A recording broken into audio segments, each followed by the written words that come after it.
प्यारे बच्चों, welcome to my YouTube channel. स्वागत है आप सबका स्टडी उषम चैनल पे। आज हम 6th क्लास का पार्ट नंबर 14 हमारे आसपास की आर्थिक गतिविधियों के प्रश्न उत्तर करेंगे। इसकी व्याख्या हम पहले कर चुके हैं। व्याख्या के लिंक आपको इस डिस्क्रिप्शन में मिल जाएगा, ठीक है। और ये 6th क्लास का शायद आखिरी चैप्टर है, ठीक है। चलो स्टार्ट करते हैं। पहला क्वेश्चन है, आर्थिक गतिविधियों को किस प्रकार वर्गीकृत किया जाता है। आंसर है कि आर्थिक गतिविधियों को 3 मुख्य क्षेत्रकों में वर्गीकृत किया जाता है। पहला है प्राथमिक क्षेत्र, द्वितीय क्षेत्र और तृतीय क्षेत्र, ठीक है। अब है प्राथमिक क्षेत्र में ऐसी गतिविधियां शामिल हैं जो प्राकृतिक संसाधनों का उपयोग करती हैं, जैसे खेती, खनन और मछली पकड़ना। अब आप ये समझ सकते हो कि जो प्राथमिक क्षेत्र है, प्राथमिक क्षेत्र में अब ये मोटा मोटा अगर समझा जाए तो ये कि जो कार्य कृषि से संबंधित जितने भी कार्य होते हैं, ठीक है, वो उनको हम प्राथमिक क्षेत्र के अंतर्गत शामिल करते हैं, ठीक है। अब है द्वितीयक क्षेत्र में ऐसी गतिविधियां शामिल हैं जिसमें कच्चे माल को प्रसंस्करण करके उत्पाद बनाए जाते हैं, जैसे कार या कपड़े बनाने वाली फैक्ट्रियां। और देखिए दूसरे क्षेत्र में हम वो सारी चीज़ों को शामिल करते हैं जिसमें जो चीज़ हमें प्राथमिक क्षेत्र से मिली है लेकिन दूसरे क्षेत्र में जाकर उससे नई वस्तु का उत्पादन किया जा सकता है।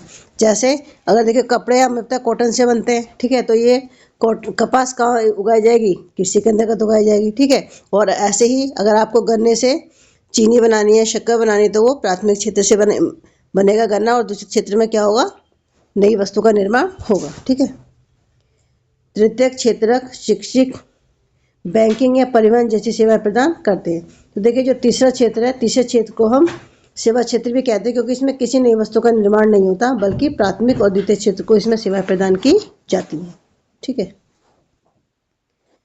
प्रश्न नंबर 2, विभिन्न आर्थिक गतिविधियों को क्षेत्रकों को समूहबद्ध करने का क्या आधार है, ठीक है। आंसर है विभिन्न आर्थिक गतिविधियों को उनके कार्य के आधार पर क्षेत्रकों में समूहबद्ध किया जाता है। यदि वे प्रकृति से कच्चा माल प्राप्त करते हैं तो वे प्राथमिक क्षेत्र के अंतर्गत आते हैं। यदि वे उन कच्चे माल को उत्पादों में बदलते हैं तो वे द्वितीय क्षेत्र में आते हैं। यदि वे लोगों या व्यवसायों को सेवाएं प्रदान करते हैं तो वे तृतीय क्षेत्र में आते हैं, ठीक है। प्रश्न नंबर 3, यह 3 क्षेत्रक यानी सेक्टर आपस में किस प्रकार संबंधित हैं। तो आंसर है 3 क्षेत्रक आपस में जुड़े हुए हैं क्योंकि वे एक दूसरे पर निर्भर हैं। उदाहरण के लिए किसान फसल उगाते हैं जिन्हें फिर कारखानों में ले जाया जाता है ताकि उनसे खाद्य उत्पाद बनाए जा सकें। अंत में स्टोर दुकान उन खाद्य उत्पादों को उपभोक्ताओं को बेचते हैं। यदि एक क्षेत्र काम करना बंद कर देता है तो इसका असर अन्य क्षेत्रों पर भी पड़ सकता है, ठीक है। प्रश्न नंबर 4, प्राथमिक क्षेत्र क्या है, यह द्वितीय क्षेत्र से किस प्रकार भिन्न है, 2 उदाहरण दीजिए। आंसर है उन आर्थिक गतिविधियों का समूह जिसमें प्रकृति से सीधे कच्चे माल का निष्कर्षण शामिल होता है प्राथमिक क्षेत्र कहलाता है। द्वितीय क्षेत्र इससे अलग है क्योंकि द्वितीय क्षेत्र प्राथमिक क्षेत्र से कच्चा माल प्राप्त करता है तथा उन्हें बिक्री या उपभोग के लिए उत्पादों में बदल देता है। उदाहरण के लिए किसान गेहूं, चावल और सब्जियां जैसी फसलें उगाते हैं। दूसरा, मछुआरे नदियों, झीलों या समुद्र से मछलियां पकड़ते हैं, ठीक है। प्रश्न नंबर 5, द्वितीय क्षेत्र किस प्रकार से तृतीय क्षेत्र पर निर्भर है, उदाहरणों द्वारा समझाइए। तो आंसर है द्वितीय क्षेत्र तृतीय क्षेत्र पर निर्भर करता है क्योंकि तृतीय क्षेत्र महत्वपूर्ण सेवाएं प्रदान करता है जो द्वितीय क्षेत्र को सुचारू रूप से संचालित करने में मदद करती है। तृतीय क्षेत्र में परिवहन, बैंकिंग, खुदरा और शिक्षा जैसी सेवाएं शामिल हैं। उदाहरण के लिए द्वितीय क्षेत्र में काम करने वाले कारखानों को अपने उत्पादों को स्टोर तक ले जाने की जरूरत होती है। दूसरा, बैंकिंग, कारखानों में अक्सर उपकरण खरीदने या श्रमिकों को भुगतान करने के लिए ऋण की आवश्यकता होती है। प्रश्न नंबर 6,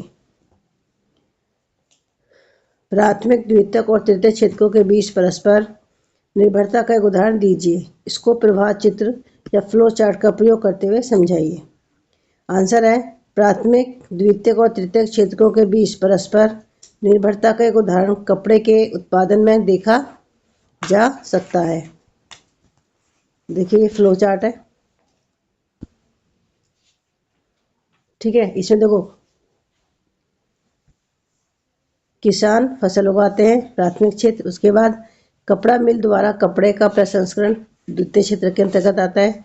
इसके बाद दुकानदार कपड़े बेचते हैं, ये तृतीय क्षेत्र में आता है, ठीक है। इस तरह किसान कपड़ा खरीदते हैं, ठीक है। तो ये हमारा फ्लो चार्ट है। देखिए इस चैप्टर के इम्पोर्टेंट क्वेश्चन थे, आप कमेंट करके जरूर बता सकते हैं, ठीक है, कि आपको क्वेश्चन किस तरीके के लगे। और अगर आप मेरे चैनल पर नए हैं तो प्लीज़ वीडियो को लाइक और सब्सक्राइब जरूर करें, साथियों और बच्चों को भी शेयर करें ताकि और बच्चों को इसका फ़ायदा मिल सके। आज की वीडियो में बस इतना ही, मिलते हैं आपसे नेक्स्ट वीडियो में। Thank you.